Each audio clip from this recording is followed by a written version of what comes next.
ಎಲ್ಲರಿಗೂ ನಮಸ್ಕಾರ. ನಮ್ಮ ಸಂಗಾತಿ ಯೂಟ್ಯೂಬ್ ಚಾನೆಲ್ಗೆ ನಿಮ್ಮೆಲ್ರಿಗೂ ಸ್ವಾಗತ. ನಾನು ನಿಮ್ಮ ಸುಸಂತಿ. ಪೊಂಗಲ್ ಯಾರಿಗೆ ಗೊತ್ತಿಲ್ಲ ಹೇಳಿ.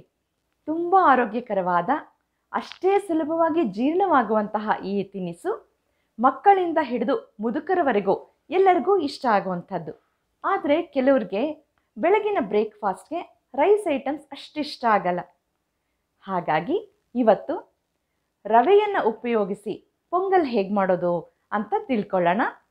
ಅದರಲ್ಲೂ ಅದ್ರ ಜೊತೆಗೆ ಒಳ್ಳೆ ಹುಳಿ ಗೊಜ್ಜಿದ್ರಂತೂ ಆಹಾ ಸ್ವರ್ಗನೇ ಅಲ್ವಾ. ಇವತ್ತು ನಮ್ಮ ಅಡುಗೆ ಶಾಲೆಯಲ್ಲಿ ರವಾ ಪೊಂಗಲ್ ವಿತ್ ಹುಳಿ ಗೊಜ್ಜು ಹೇಗೆ ಮಾಡೋದು ಕಲ್ತ್ಕೊಳ್ಳೋಣ ಬನ್ನಿ.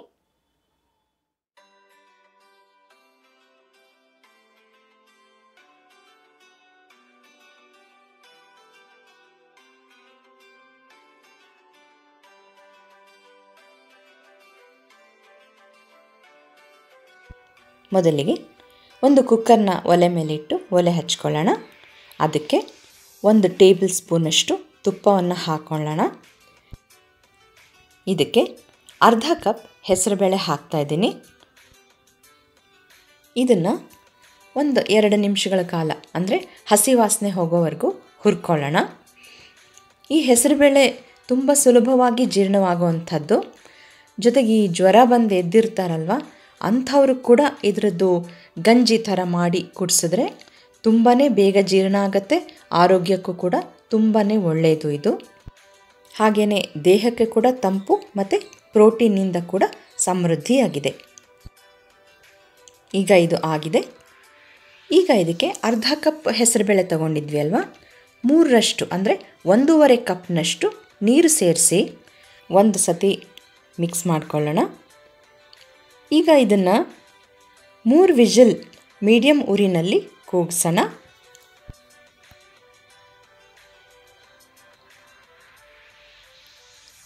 ಈಗ ಇದು 3 ವಿಷಲ್ ಕೂಗಿ ಆರಿದೆ.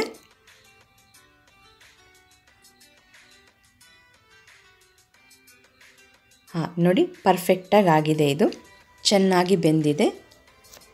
ಈಗ ಇದನ್ನು ಒಂದು ಪಕ್ಕಕ್ಕೆ ತೆಗೆದಿಟ್ಕೊಂಡು ಬಿಡೋಣ. ನೆಕ್ಸ್ಟು ಒಂದು ಬಾಣಲೆಯನ್ನು ಒಲೆ ಮೇಲಿಟ್ಟು ಒಲೆ ಹಚ್ಕೊಂಡು 1 ಕಪ್ನಷ್ಟು ಮೀಡಿಯಮ್ ರವೆ ಹಾಕ್ಕೊಳ್ಳೋಣ. ನೀವಿಲ್ಲಿ ಬನ್ಸಿ ರವೆ ಕೂಡ ಉಪಯೋಗಿಸ್ಬೋದು. ನಾನು ಮೀಡಿಯಮ್ ರವೆ ಅಂದರೆ ಉಪ್ಪಿಟ್ಟಿನ ರವೆ ಉಪಯೋಗಿಸ್ತಾ ಇದ್ದೀನಿ. ಮತ್ತು ಇದು ಅರ್ಧ ಕಪ್ ಹೆಸರುಬೇಳೆಗೆ 1 ಕಪ್ ರವೆ ಲೆಕ್ಕ. ನೀವು ಯಾವ ಕಪ್ಪಲ್ಲಿ ಬೇಕಾದ್ರೂ ತೊಗೊಳ್ಬೋದು. ನಾನಿಲ್ಲಿ ಸ್ಟ್ಯಾಂಡರ್ಡ್ ಮೆಷರಿಂಗ್ ಕಪ್ಪಲ್ಲಿ ತೊಗೊಂಡಿದ್ದೀನಿ. ಅಂದರೆ ನಿಮಗೆ ಸುಮಾರು ಅರ್ಧ ಪಾವ್ ರವೆ ಬರುತ್ತೆ. ಈಗ ಇದನ್ನು ಮಾಮೂಲಿ ನೀವು ಉಪ್ಪಿಟ್ಟಿಗೆ ಹೇಗೆ ಹುರ್ಕೊಳ್ತೀರೋ ಆ ಥರ ಡ್ರೈ ರೋಸ್ಟ್ ಮಾಡ್ಕೊಳ್ಳೋಣ. ನಿಮಗೆ ಹುರಿದಿದ್ದ ರವೆ ಇದ್ರಂತೂ ಈ ತಿಂಡಿ ತುಂಬಾ ಬೇಗ ಆಗುತ್ತೆ. ಈಗ ಇದು ಆಗಿದೆ. ಈಗ ಮತ್ತೊಂದು ಬಾಣಲೆಗೆ 3 ಟೇಬಲ್ ಸ್ಪೂನ್ನಷ್ಟು ತುಪ್ಪವನ್ನು ಹಾಕ್ಕೊಳ್ಳೋಣ. ಇದಕ್ಕೆ ಎಣ್ಣೆ ಒಗ್ಗರಣೆಗಿಂತ ತುಪ್ಪದ ಒಗ್ಗರಣೆನೇ ತುಂಬ ಚೆನ್ನಾಗಿರುತ್ತೆ. ಹಾಗಾಗಿ ನಾನು ತುಪ್ಪನೇ ಉಪಯೋಗಿಸ್ತಾ ಇದ್ದೀನಿ. ಮತ್ತು ಇನ್ಯಾವುದೇ ಜಿಡ್ಡು ನಾವು ಎಣ್ಣೆ ಉಪ್ಪಿಟ್ಟಿಗೆ ಹಾಕೊಳ್ತಾರ ತುಂಬ ಎಣ್ಣೆ ಆ ಥರ ಎಲ್ಲ ಏನೂ ಇಲ್ಲ. ಈಗ ತುಪ್ಪ ಬಿಸಿಯಾಗಿದೆ. ಇದಕ್ಕೆ ಅರ್ಧ ಟೀ ಸ್ಪೂನ್ ಸಾಸಿವೆ ಚಿಟ್ಕುಟ್ಟಿದ್ಲು, ಅರ್ಧ ಟೀ ಸ್ಪೂನ್ ಜೀರಿಗೆ ಮತ್ತು 1 ಟೀ ಸ್ಪೂನಷ್ಟು ಕಾಳು ಮೆಣಸು, 1/4 ಟೀ ಸ್ಪೂನ್ ಅರಿಶಿನ, ಸ್ವಲ್ಪ ಕರಿಬೇವಿನ ಸೊಪ್ಪು ಹಾಕಿ ಒಂದು ಸತಿ ಬಾಡಿಸ್ಕೊಳ್ಳೋಣ. ಇದಕ್ಕೆ ಖಾರ ಮೆಣಸು ಖಾರ ಅಷ್ಟೇ, ತುಂಬ ಖಾರ ಇರಲ್ಲ. ನಿಮಗೆ ಬೇಕು ಅಂದರೆ 1 ಹಸಿಮೆಣಸಿನ್ಕಾಯಿ ಸೇರಿಸ್ಕೊಳ್ಬಹುದು. ಈ ಪೊಂಗಲ್ ಅಂದ್ರೇ ಸಾತ್ವಿಕ ಆಹಾರದ ಗುಂಪಿಗೆ ಸೇರುವಂತಹ ಆಹಾರ. ಈಗ ಇದಕ್ಕೆ 1/4 ಟೀ ಸ್ಪೂನ್ ಇಂಗು ಹಾಕ್ಕೊಳ್ಳೋಣ. ಇಂಗು ಕಡೆಯಲ್ಲೇ ಹಾಕ್ಕೊಳ್ಳಿ, ಇಲ್ಲದೆ ಹೋದರೆ ಸೀದಿದ ಹಾಗಾಗತ್ತೆ. ಈಗ ಈ ಒಗ್ಗರಣೆಗೆ ನಾವು ಬೇಯಿಸಿಟ್ಕೊಂಡಿದ್ವಲ್ಲ ಹೆಸರುಬೇಳೆ, ಅದನ್ನು ಸೇರಿಸೋಣ. ಸೇರಿಸಿದ್ಮೇಲೆ ಒಂದು ಸತಿ ಹೆಸರುಬೇಳೆ ಜೊತೆಗೆ ಈ ಒಗ್ಗರಣೆ ಹೊಂದ್ಕೊಳ್ಳೋ ಹಾಗೆ ಮಿಕ್ಸ್ ಮಾಡ್ಕೊಳ್ಳೋಣ. ಇದನ್ನು ಸ್ವಲ್ಪ ಹಗುರಕ್ಕೆ ಮಿಕ್ಸ್ ಮಾಡ್ಕೊಳ್ಳೋಣ. ಹೆಸರುಬೇಳೆ ತುಂಬ ಮ್ಯಾಶ್ ಆಗೋದು ಬೇಡ. ಈ ಹೆಸರುಬೇಳೆಯಿಂದ ಏನು ಮಾಡಿದ್ರೂ ಚೆನ್ನಾಗಿರುತ್ತಲ್ವ. ಹೆಸರುಬೇಳೆ ಪಾಯಸ, ದೋಸೆ, ಚಕ್ಲಿ, ನನಗಂತೂ ಪರ್ಸನಲಿ ಹೇಳಬೇಕು ಅಂದರೆ ಈ ಬೇಳೆ ತುಂಬ ಫೇವ್ರೇಟ್. ಈಗ ಇದು ಚೆನ್ನಾಗಿ ಮಿಕ್ಸ್ ಆಗಿದೆ. ಈಗ ಇದಕ್ಕೆ 3 ಕಪ್ನಷ್ಟು ನೀರು ಹಾಕಿ ಕುದಿಯೋಕ್ಕೆ ಬಿಡೋಣ. 1 ಕಪ್ ರವೆಗೆ 3 ಕಪ್ನಷ್ಟು ನೀರು ಹಾಕಬೇಕಾಗತ್ತೆ. ಏಕೆಂದರೆ ಇದು ಹೆಸರುಬೇಳೆ ಇರೋದರಿಂದ ಸ್ವಲ್ಪ ಆರಿದ ನಂತರ ಗಟ್ಟಿ ಆಗತ್ತೆ. ಹಾಗಾಗಿ 3 ಕಪ್ನಷ್ಟು ನೀರು ಬೇಕಾಗತ್ತೆ. ಮತ್ತು ಚೆನ್ನೈ ಪೊಂಗಲ್ಗೆ ಕಂಪೇರ್ ಮಾಡಿದ್ರೆ ನಮ್ಮ ಕರ್ನಾಟಕ ಶೈಲಿಯಲ್ಲಿ ಮಾಡುವಾಗ ಸ್ವಲ್ಪ ನೀರು ಕನ್ಸಿಸ್ಟೆನ್ಸಿ ಇರುತ್ತೆ ಪೊಂಗಲ್ ಯಾವಾಗಲೂ. ಇವಾಗ ಇದು ಕುದಿಯೋಕ್ಕೆ ಶುರುವಾಗಿದೆ. ಈಗ ಉಪ್ಪು ಹಾಕೋಣ. ನಾನು ಇಷ್ಟು ಕ್ವಾಂಟಿಟಿಗೆ 2.5 2 ಮುಕ್ಕಾಲು ಟೀ ಸ್ಪೂನಷ್ಟು ಉಪ್ಪು ಹಾಕಿದ್ದೀನಿ. ನೀವು ನೋಡ್ಕೊಳ್ಳಿ, ರುಚಿಗೆ ತಕ್ಕಷ್ಟು ನೀವು ಯಾವ ಬೌಲಲ್ಲಿ ರವೆ ಹೆಸರುಬೇಳೆ ತೊಗೊಳ್ತೀರ ನೋಡಿಕೊಂಡು ಹಾಕ್ಕೊಳ್ಳಿ. ಉಪ್ಪು ಹಾಕಿದ್ಮೇಲೆ ಮತ್ತೆ ಒಂದು ಸತಿ ಕಲಿಸ್ಕೊಳ್ಳೋಣ. ಈಗ ಇದಕ್ಕೆ ನಾವು ಹುರಿದಿಟ್ಕೊಂಡಿದ್ವಲ್ಲ ರವೆ, ಅದನ್ನು ಹಾಕಿ ಬಿಡದಲ್ಲೇ ಕಲಿಸ್ತಾ ಇರೋಣ ಗಂಟಿಲ್ದ ಹಾಗೆ. ತುಂಬಾ ಬೇಗ ತಯಾರಾಗುವಂಥ ತಿಂಡಿ ಇದು, ಅಷ್ಟೇ ಹೆಲ್ದಿ ಫುಡ್ ಕೂಡ.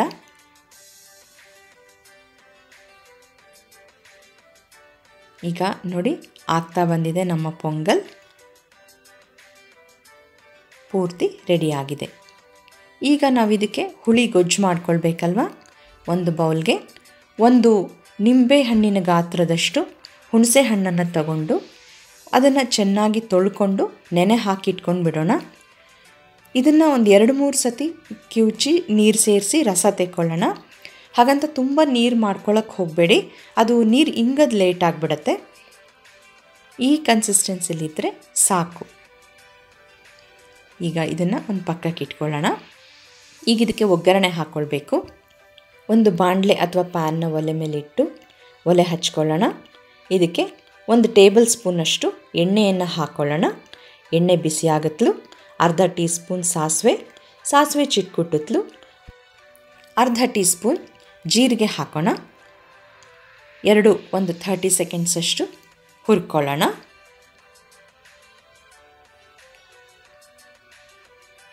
ಜೀರಿಗೆ ಈಗ ಒಳ್ಳೆ ಘಮ್ ಅಂತ ಪರಿಮಳ ಬರ್ತಾ ಇದೆ. ಈಗ ಇದಕ್ಕೆ ಹೆಚ್ಚಿರುವಂಥ ಹಸಿಮೆಣಸಿನಕಾಯಿ ಮತ್ತು ಸಣ್ಣಕ್ಕೆ ಹೆಚ್ಚಿರುವಂತಹ ಶುಂಠಿ, ಇದು ನಿಮ್ಮ ಖಾರಕ್ಕೆ ಅನುಸಾರವಾಗಿ ಹಾಕ್ಕೊಳ್ಳಿ. ಹಸಿಮೆಣಸಿನಕಾಯಿ ನಾನಿಲ್ಲಿ 3 ಹಸಿಮೆಣಸಿನಕಾಯಿ ಹಾಕ್ಕೊಂಡಿದ್ದೀನಿ, ಏಕೆಂದರೆ ಅಲ್ಲಿ ಪೊಂಗಲ್ ಸಪ್ಪೆ ಇತ್ತು. ಇದು ಒಂಚೂರು ಖಾರ ಬೇಕು, ಜೊತೆಗೆ ಹುಳಿ ಜಾಸ್ತಿ ಇರೋದ್ರಿಂದ ಒಂಚೂರು ಖಾರ ಹಿಡಿಯುತ್ತೆ ಇದು. ಶುಂಠಿ ಕೂಡ ಅಷ್ಟೇ, ನಿಮಗೆ ನೋಡಿಕೊಂಡು ರುಚಿಗೆ ತಕ್ಕಷ್ಟು ಹಾಕ್ಕೊಳ್ಳಿ. ನಾನಿಲ್ಲಿ 1 ಇಂಚ್ನಷ್ಟು ಶುಂಠಿ ಹಾಕ್ಕೊಂಡಿದ್ದೀನಿ. ಈಗ ಇದಕ್ಕೆ 1/4 ಟೀ ಸ್ಪೂನಷ್ಟು ಇಂಗು ಕೂಡ ಹಾಕ್ಕೊಳ್ಳೋಣ. ಎಲ್ಲ ಸೇರಿಸಿ ಒಂದು ಸತಿ ಹುರ್ಕೊಳ್ಳೋಣ. ಹಸಿಮೆಣಸಿನ್ಕಾಯಿ ಕಲರ್ ಚೇಂಜ್ ಆಗುತ್ತೆ. ಈಗ ಒಂದು ಸ್ವಲ್ಪ ಕರಿಬೇವಿನ ಸೊಪ್ಪು ಹಾಕೋಣ. ಈ ರೀತಿ ಒಗ್ಗರಣೆ ತಯಾರಾದ ಮೇಲೆ ಇದಕ್ಕೆ ನಾವು ರಸ ತೆಗೆದಿಟ್ಕೊಂಡಿದ್ವಲ್ಲ, ಹುಣಸೆ ರಸ, ಅದನ್ನು ಕೂಡ ಸೇರಿಸೋಣ. ಈ ಹುಣಸೆ ರಸ ಸೇರಿಸಿದ ಮೇಲೆ ಸ್ವಲ್ಪ ಕುದಿಬೇಕು. ಇದು ಅಂದರೆ ಸ್ವಲ್ಪ ಗಟ್ಟಿ ಕನ್ಸಿಸ್ಟೆನ್ಸಿ, ಅಂದರೆ ನೀವು ಈ ಕೆಚಪ್ ಸಾಸ್ ಎಲ್ಲ ಇರುತ್ತಲ್ಲ ಅಷ್ಟು ಗಟ್ಟಿ ಆಗಬೇಕು. ಇದಕ್ಕೆ ಬೆಲ್ಲ ಹಾಕ್ಕೊಳ್ಳೋಣ. ಬೆಲ್ಲ ಕೂಡ ಅಷ್ಟೇ, ನಾನಿಲ್ಲಿ 2 ಟೀ ಸ್ಪೂನಷ್ಟು ಹಾಕ್ತಾಯಿದ್ದೀನಿ ಹೆರೆದಿಟ್ಕೊಂಡಿರುವಂಥ ಬೆಲ್ಲ. ಬೆಲ್ಲನೂ ಸ್ವಲ್ಪ ಜಾಸ್ತಿನೇ ಹಿಡಿಯುತ್ತೆ ಇದು. ಮತ್ತು ಉಪ್ಪು 1 ಟೀ ಸ್ಪೂನಷ್ಟು ಉಪ್ಪು ಕೂಡ ಹಾಕೋಣ. ಎಲ್ಲ ಸೇರಿಸಿ ಒಟ್ಟಿಗೆ ಕುದೀಲಿ. ಕುದೀತಾ ಅದು ಗಟ್ಟಿ ಆಗ್ತಾ ಬರುತ್ತೆ ನೋಡಿ. ಈ ರೀತಿ ಇಷ್ಟು ಗಟ್ಟಿಯಾಗಿ ಕನ್ಸಿಸ್ಟೆನ್ಸಿ ಬರುತ್ತೆ. ಈಗ ನಮ್ಮ ಹುಣಸೆ ಗೊಜ್ಜು ತಯಾರಾಗಿದೆ. ಈಗ ರವಾ ಪೊಂಗಲ್ ಮತ್ತು ಹುಣಸೆ ಗೊಜ್ಜು ರೆಡಿ ಟು ಸರ್ವ್. ನೋಡಿದ್ರಲ್ವಾ ಹೇಗನ್ನಿಸ್ತು? ರವಾ ಪೊಂಗಲ್ ವಿತ್ ಹುಳಿಗೊಜ್ಜು ಈಸಿ ಅನ್ನಿಸ್ತಲ್ಲ? ಹಾಗಾದರೆ ನೀವು ಟ್ರೈ ಮಾಡಿ ನೋಡಿ. ಈ ವಿಡಿಯೋ ನಿಮಗಿಷ್ಟ ಆಗಿದ್ದರೆ ಲೈಕ್ ಮಾಡೋದನ್ನ ಮರಿಬೇಡಿ. ಹಾಗೆ ಇದನ್ನು ಹೆಚ್ಚು ಜನರ ಜೊತೆಗೆ ಶೇರ್ ಕೂಡ ಮಾಡಿ. ಮತ್ತು ನೀವಿನ್ನೂ ನಮ್ಮ ಚಾನಲ್ಗೆ ಸಬ್ಸ್ಕ್ರೈಬ್ ಮಾಡ್ಕೊಂಡಿಲ್ಲದೆ ಹೋದ್ರಂತೂ ಖಂಡಿತ ಸಬ್ಸ್ಕ್ರೈಬ್ ಮಾಡ್ಕೊಳ್ಳಿ. ಹಾಗೆಯೇ ಪಕ್ಕದಲ್ಲಿರೋ ಬೆಲ್ ಐಕನ್ನ ಕೂಡ ಪ್ರೆಸ್ ಮಾಡಿ ನೋಟಿಫಿಕೇಷನ್ ಎನೇಬಲ್ ಮಾಡ್ಕೊಳ್ಳಿ. ಆಗ ನಮ್ಮ ಯಾವುದೇ ವಿಡಿಯೋ ಕೂಡ ನಿಮಗೆ ಮಿಸ್ ಆಗಲ್ಲ. ಮುಂದಿನ ಬಾರಿ ಮತ್ತೊಂದು ಹೊಸ ರುಚಿಯೊಂದಿಗೆ ಮತ್ತೆ ಭೇಟಿಯಾಗೋಣ ಅಂತ ಹೇಳ್ತಾ ನಮಸ್ಕಾರ.